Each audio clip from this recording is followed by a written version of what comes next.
সাম্প্রতিক নির্ভরযোগ্য আন্তর্জাতিক রিপোর্ট অনুযায়ী ইরানে পারমাণবিক বোমা তৈরির পক্ষে আলোচনা এখন প্রকাশ্যে হচ্ছে।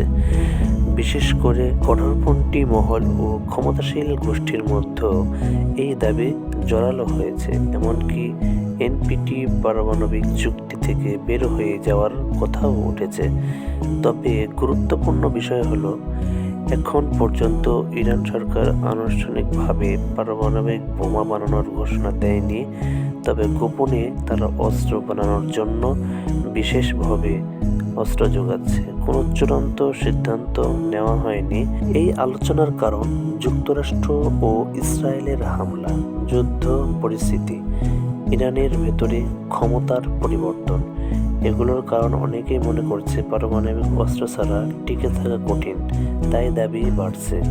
সহজভাবে বুঝবেন, ইরান এখনও বোমা ঘোষণা করেনি। নিশ্চিতভাবে তারা গোপনে বোমা বানাচ্ছে, কিন্তু প্রকাশ্যে আলোচনা ও দাবি শুরু হয়েছে, এটা সত্য। যে নিউজটা ভাইরাল হচ্ছে সেটার মূল সত্য হলো, ইরানের পারমাণবিক বোমা নিয়ে প্রকাশ্যে আলোচনা শুরু হয়েছে, কিন্তু ইরান বোমা ঘোষণা করে ফেলেছে, এটা সঠিক।